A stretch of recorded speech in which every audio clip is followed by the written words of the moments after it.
Jeffrey Epstein may be dead, but this story isn't. A shocking new report from the New York Times sheds light on the connection between Microsoft founder Bill Gates and the late Jeffrey Epstein. After Gates' name came up in connection with Epstein and MIT Media Lab, Gates gave a statement to the Wall Street Journal where he insisted he did not have any business relationship or friendship with Epstein. But new reporting from the New York Times outlines numerous meetings between Gates and Epstein and a conversation with Bill and Melinda Gates' foundation, a connection between their foundation and JP Morgan to set up a charitable fund that would financially benefit Epstein. You know what I want to know? Why? Joining me now, one of the New York Times reporters from this story, James B. Stewart, who is also the author of a new book I highly recommend, Deep State, Trump, the FBI, and the Rule of Law.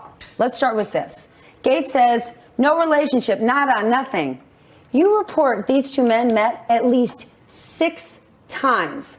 What does Gates say about that?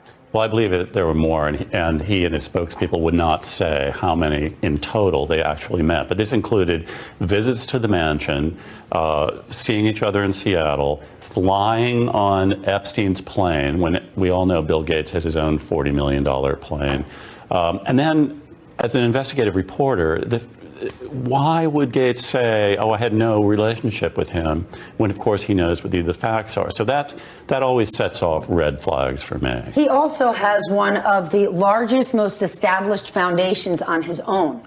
Yes. Why would they ever set up a charitable trust benefiting Jeffrey Epstein? Well, what's the explanation? Not only does he have the world's largest charitable foundation, but one of their primary missions is to help young women in underprivileged countries. Jeffrey Epstein was preying on young women from Eastern Europe, from South Africa, luring them into his web. And it's the antithesis of what the Gates Foundation stands for. And by the way, there were Gates Foundation employees who were horrified when they realized what Jeffrey Epstein had done and were saying, we don't want to have anything to do with this, and yet the project went on. And what is the Gates explanation for this? That it was all about philanthropy, that Bill Gates just wanted to find new sources of money. But when you went and met with Jeffrey Epstein a year and a half ago, I read your piece, you knew straight out of the gate something didn't add up. It smelled foul. Bill Gates didn't notice that? One of the smartest guys in the world. I mean, he's a registered sex offender, and after I rang the doorbell, it opens, and there is a beautiful young woman standing there who I didn't think was 16, but she could have been, 19 or something, and I thought,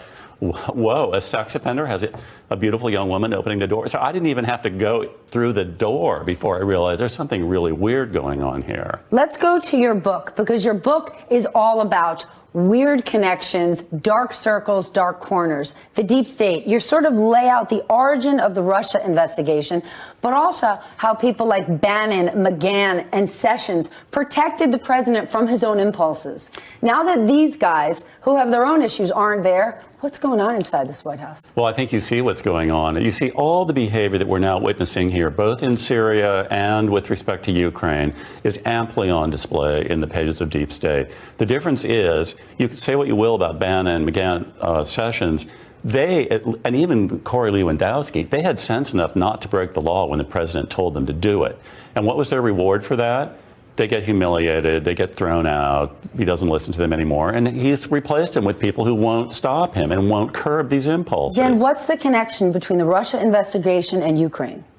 Well, they're both the results of ridiculously impulsive behavior on Trump's part, and behavior that shows absolutely no awareness of what the rule of law means or how it imposes constraints on the White House. He does what he wants. He has one goal in mind. Is he going to win or lose? He has a binary world. He pays no attention to what it puts through the government, what puts the people through, the government through.